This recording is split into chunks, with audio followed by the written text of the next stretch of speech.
बात करें तो डोनाल्ड ट्रंप ने प्लान भी तैयार कर लिया है ईरान के खिलाफ। वहां इजराइल के पास भी सॉलिड प्लान है। ऐसे में देखना होगा अब मिडिल ईस्ट का क्या हाल होने वाला है। इसी पर करेंगे चर्चा। हमारे साथ हमारे खास मेहमान defence expert retired major general K Sinha जी जुड़ गए हैं। सर, बहुत स्वागत है आपका जनतंत्र टीवी पर।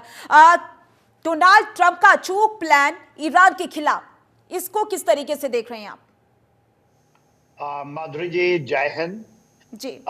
देखिए, आज की जो परिस्थिति है वेस्ट एशिया के अंदर में, खास करके डोनाल्ड ट्रंप के जीतने के बाद दूसरे ट्रंप में जब आएंगे तो सारी चीजें परिस्थितियां टोटल बदल गई हैं। जो कुछ ऐसा लगता था कि जिसको इजराइल ने 9 अक्टूबर के बाद जिस तरह से उसने 2023 से चीजें की हैं स्टैंड अलोन मोड में, पूरी दुनिया उनके बरखिलाफ थी। इवन बाइडेन एडमिनिस्ट्रेशन उनको रह के ये सलाह देता था कि ये रीजनल एस्केलेट नहीं होना चाहिए। वो गाजा के ऊपर में लगातार उनके ऊपर प्रेशर थे। और खास करके आज अमेरिका के अंदर ही आप अमेरिकन यूनिवर्सिटीज में, मैं वहाँ के एलए में, लॉस एंजलिस गया था, वहाँ के यूसीएलए में भी देखा था जिस तरह से प्रदर्शन हो रहे थे और वो ईरान के इशारे पे हो रहे थे। जिस तरह से पूरे अमेरिका में भी एक जिहादी तत्व का भी वहां एंट्री है, जिसके कारण पूरे विश्व में आपने देखा कि एक नैरेटिव ही दूसरी थी। तो इजराइल ने, नेतन्याहू ने ये स्टैंड अलोन में पूरी दुनिया के बरखिलाफ जाकर के अपने ऑपरेशंस को, और जो उनका जिहादी एक ये है जिसमें 3H आप जानती ही हैं, जिसमें हमास है, हिजबुल्लाह है, हुती है, उसके अगेंस्ट में 7 फ्रंट वॉर्स, 7 फ्रंट के ऊपर अकेला लड़ता रहा और बहुत कामयाबी लाई। तो इस दौरान जब ट्रंप साहब आ रहे, और ट्रंप साहब का अपना जो एक सोच है वेस्ट एशिया के अंदर में, यदि आप ये कहती हैं तो मैं उसको बताऊंगा, क्योंकि उसी का एक्सटेंशन वो करेंगे और वो बहुत अच्छा प्लान है। एक प्लान है जो कि पूरे विश्व के लिए, जो कि मेन वो है, वो नहीं चाहते कि जो इस्लामिक जिहाद है, और उन्होंने अपने उस पहले टर्म में भी उसके ऊपर कार्रवाई की है। आज कोई इसको खुल के बोलना नहीं चाहता, मगर वो जो एक जिहाद का रूप बदल रहा है उसके ऊपर वो काम करना चाहते हैं। और ईरान जो कि एक प्रॉक्सी की तरह ये करना चाहता है, और यदि ट्रंप साहब नहीं आते तो जिस तरह से इजराइल अकेला इस चीज को बेड़ा उठाया हुआ था, अभी उनपे एक बहुत बड़ा सपोर्ट है, एक है और खुला सपोर्ट है। बिल्कुल सर, और कहीं ना कहीं डोनाल्ड ट्रंप के आने के बाद इजराइल अपने आप को और मजबूत स्थिति में पा रहा है, और इसी वजह से अब इजराइल ने भी एक सॉलिड प्लान तैयार कर लिया है। एब्सोल्युटली। देखिए माधुरी जी, देखिए ये नेतन्याहू इजराइल के लिए एक तो अस्तित्व का सवाल था ही, क्योंकि उनको डू एंड डाई का सवाल है, इसलिए वो लड़ते रहे। देखिए, पिछले साल 2023 से लेकर के आज का समय 1 साल से पूरा हो चुका है। उनको एक सपोर्ट, टैसिट सपोर्ट है, क्योंकि यूनाइटेड स्टेट्स अमेरिका का एक कमिटमेंट है, एक सिक्योरिटी कमिटमेंट है। मगर वो लड़खड़ाते जिस तरह से जो बाइडेन, आपने ब्लिंकन साहब को देखा, उनका 11 दौर हुआ हर एक बार, और उसके है ही नहीं, यूरोप के बहुत सारे देश करते तो हैं। जैसे आप हुती को ही ले लीजिए, हुती के अगेंस्ट में जो ऑपरेशन प्रोस्पेरिटी गार्डन है, इनिशियली 12 देश उसमें शामिल थे। भारत भी खास करके इंडो पैसिफिक के अंदर में ये कर रहा था, मगर फाइनली 2-3 देश ही हैं जो कि हुती को संभालने में, क्यों आज के दिन में सबसे बड़ी जो सरदर्द है वो हुती है, और उसमें ईरान की एक बहुत बड़ी प्रॉक्सी है। ईरान के साथ साथ हुती को कंट्रोल करना, खास करके जो गल्फ है, जो रेड सी है, या जो स्वेज कनाल से जो नीचे की तरफ आता है बब अल मंडेब, और वहां पर जो पूरा का पूरा विश्व का जो व्यापार का, क्योंकि बहुत बड़ा परसेंट वहां से व्यापार होता है, पूरी के पूरे तेल का, इसका, उसको कंट्रोल करना बहुत इंपॉर्टेंट है। उनके लिए भी प्लान उन्होंने बना रखी है। लेकिन सर, अगर हम पिछले कुछ महीनों की बात कर ले, ईरान के प्रॉक्सीज की बात कर ले, चाहे वो हमास हो, हिजबुल्लाह हो या फिर हुती हो, जिस तरीके से इजराइल पर लगातार हमले जारी है, लेकिन पिछले कुछ महीनों में इजराइल ने हिजबुल्लाह या हमास की बात करें तो टॉप के कमांडर को खत्म कर दिया है। उसके बाद ये लगा था कहीं ना कहीं अब हिजबुल्लाह कमजोर पड़ता हुआ नजर आएगा, लेकिन हम वही स्थिति देख रही हैं। हिजबुल्लाह की तरफ से फिर से एक बार हमला किया जा रहा है इजराइल पर, और इसी तरीके की स्थिति नजर आ रही है। एक टाइम पे लगता है कि अब हिजबुल्लाह का खात्मा नजदीक है, लेकिन दूसरे टाइम पर यह लगता है कि हिजबुल्लाह उसी मजबूती के साथ दोबारा खड़ा हो गया। देखिए माधुरी जी, या ऑन फेस वैल्यू जो आप कह रही हैं हिजबुल्लाह के मार्फत, तो एब्सोल्युटली सही है। मगर हम यदि उसके यथार्थ में जाएं तो देखिए, as far Hamas is concern, Hamas की टोटल लीडरशिप, चाहे इस्माइल हानिया हो या जितने टॉप लीडर्स हैं वो खत्म हो चुके हैं। मेरे मानना है 80% मिलिटरली, मेरा असेसमेंट है वो खत्म हो चुका है। उसके मार्फत उनका ये प्लान है इजराइल का ऑक्यूपेशन, जो पहले था जब उन्होंने वहां से निकले थे 2000 पहले से, उसके पहले भी सेटलमेंट थी उनकी, तो वो तो 100% होगा। उन्होंने अपना मिलिट्री बेस भी बनाना शुरू कर दिया है। आप हिजबुल्लाह की जब बात करते हैं, हिजबुल्लाह, देखिए इजराइल 2000 से पहले लथानी रिवर है, ये ब्लू लाइन है लथानी रिवर, तकरीबन वो 26 किलोमीटर एक जगह बनता है, नजदीक है जो 11 किलोमीटर, तो ये इसका ऑक्यूपेशन होता था, इजराइल वहां ऑक्यूपाई करता था। 2000 में इन्होंने ये डिसाइड किया था कि हम वहां, बाद 2006 में फिर से उनके हिजबुल्लाह यूएन उसमें मेडिएट किया था, और उसका ये कहना था कि यूनिफिल है, यूनाइटेड नेशन की जो एक पीस कीपिंग फोर्स का ये मॉनिटरी ग्रुप है, उसका ये मानना था कि उसको डिसआर्म किया जाएगा हिजबुल्लाह को, और इस बफर जोन के अंदर में हिजबुल्लाह आएंगे। मगर किसी ने भी ना तो यूएन चार्टर का ये कर पाए, ना तो यूनिफिल इसको रख पाई हिजबुल्लाह। आज के दिन में तो आपको पता ही है, खास करके सितंबर के मिड सितंबर में जिस तरह से पेजर जो साइबर अटैक हुआ था, जब पेजर्स का आपने सुना था, उसके बाद ग्राउंड ऑपरेशंस चल रहे हैं। तकरीबन 2 डिविजन्स जो इजराइल के हैं वो इनसाइड लथानी रिवर तक वो पहुंचे हुए हैं, उनके अंदर में उनकी झड़पें चल रही हैं, वहां तो है। और एरियल स्ट्राइक आप देखती हैं तो काफी हद तक उसको किया है। और वहां पर ये प्लान था डोनाल्ड ट्रंप आने से पहले कि रिजीम चेंज होंगे, टॉप लीडर्स मोरलेस हिजबुल्लाह के भी खत्म हो चुके हैं, मगर उनको चीजें हैं वहां पर, क्योंकि वहां छोटे छोटे लीडर्स को टोटल ऑटोनॉमी है कि आप कुछ भी कर सकते हैं, अपना प्लान कीजिए। इसलिए खास करके राडवान फोर्सेस इंटरवीनिंग फोर्स है जो हिजबुल्लाह का है, वो भी अभी मोरलेस इंटैक्ट है।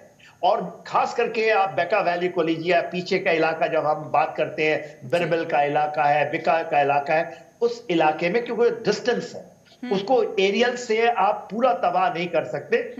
इसलिए आप देखती हैं कि ड्रोन कैपेबिलिटी उनके कुछ हद तक गाइडेड अनगाइडेड जो मिसाइल कैपेबिलिटी है, इसलिए वो आपके इसके ऊपर अटैक करता है। और खास करके जो उसकी सप्लाई लाइन है, जो कि सीरिया से आती है, एक दमस्कस से आती है, एक नॉर्थ से आती है, वो खुली हुई है। जब उसको दमस्कस से आते हैं तो उसका ईरान से सपोर्ट आता है थ्रू इराक, मगर जो ऊपर से आते हैं, नॉर्थ से आते हैं, वो थ्रू उसमें रशिया भी मदद करता है, क्योंकि रशिया का पोर्ट है वहां पर, उसको इजराइल पूरी तरह तबाह नहीं कर सकता है। तो ये इसकी ऑपरेशनल लिमिटेशंस है इजराइल की। सर अगर हम बात कर ले, इजराइल ने, माफ कीजिएगा सर आपको रोक रही हूँ, इजराइल ने जब ईरान पर हमला किया था उसके बाद यही खबरें थी कि अब ईरान इजराइल पर जाहिर सी बात है जवाबी पलटवार करेगा। ईरान प्लानिंग भी कर रहा था। एक प्लानिंग तो ईरान की ये है कि वो प्रॉक्सीज के जरिए हमला करवा रहा है, तो क्या सिर्फ ईरान के पास यही प्लानिंग है या फिर दूसरी प्लानिंग भी ईरान कर रहा है? देखिए, ईरान की यदि मिलिट्री कैपेबिलिटी आप करेंगे, क्योंकि देखिए 2 बार उसने किया है। एक तो जब 1 अप्रैल के अंदर में दमास्कस में इजराइल ने किया था उनके वहां पर कॉन्सुलेट के ऊपर अटैक, तो वो रिटेलिएट किया था 13 दिन बाद, 13 अप्रैल को, आपको पता ही है।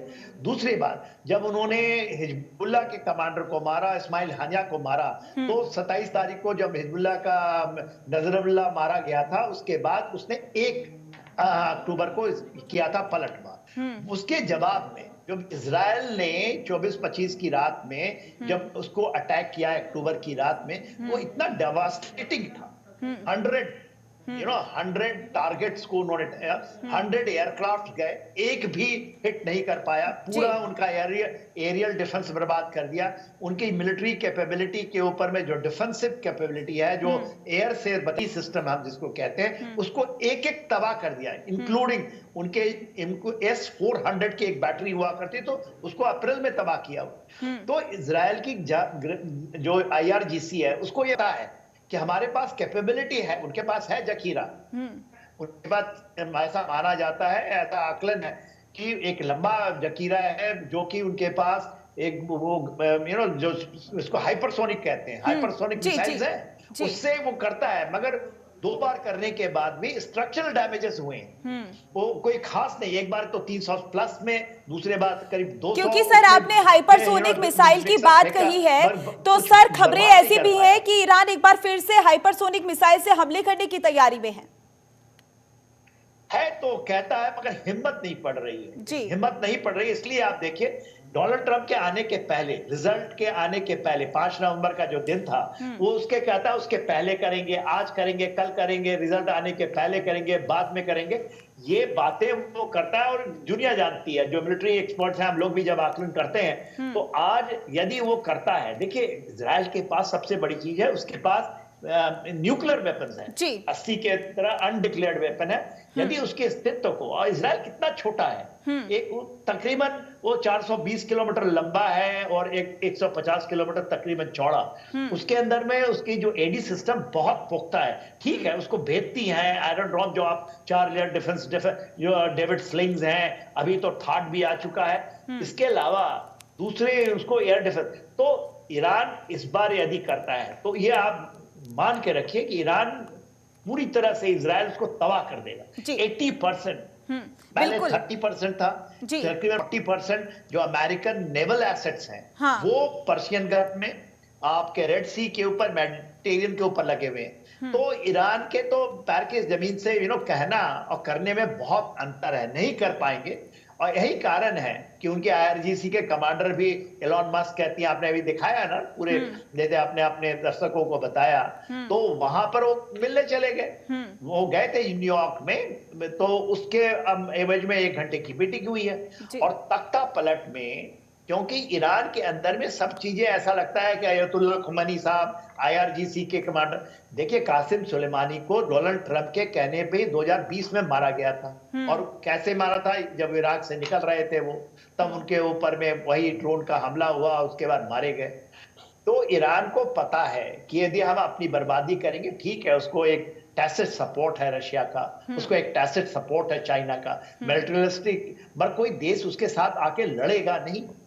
हाँ, आज के परिस्थिति में माधुरी जी, एक चीज जो है जिसके कारण डोनाल्ड ट्रंप भी अब बदलने थोड़ा सोच रहे हैं, अब पहली बार ऐसा हुआ, ईरान और सऊदी अरेबिया में एक हल्की सी मीटिंग हुई और वो मिलिट्री एक्सरसाइज भी करना चाहते हैं, कुछ उन्होंने रेड सी के ऊपर भी किया है। ये एक नया है, और हम उसकी जब आकलन करते हैं तो कहीं ना कहीं ये दिखता है कि, क्योंकि सिया सुन्नी डिवाइड बहुत बड़ी है। जी सर, छोटा सा सवाल मेरे मन में आ रहा है, क्योंकि समय की भी कमी, और मैं चाहूंगी उसका जवाब आप थोड़े शब्दों में ही दें, क्योंकि आपने बोला सऊदी अरेबिया के साथ मीटिंग हुई है ईरान की। अगर ईरान की स्थिति खराब होती है इस युद्ध में, तो क्या इस्लामिक जितने भी कंट्री हैं वो ईरान का साथ देंगी, ईरान के हक में आएंगी?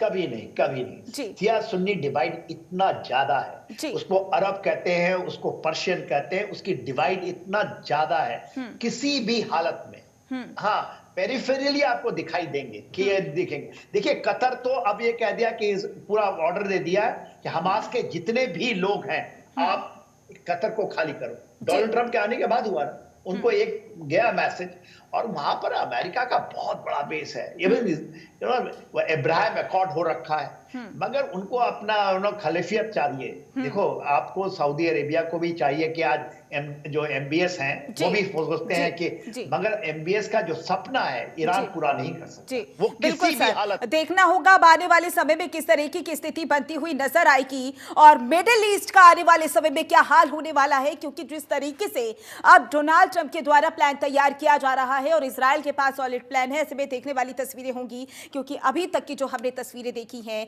वो बहुत ज्यादा चौंकाने वाली है और तबाही मचाने वाली। सर, बहुत बहुत शुक्रिया इस चर्चा में जुड़ने के लिए।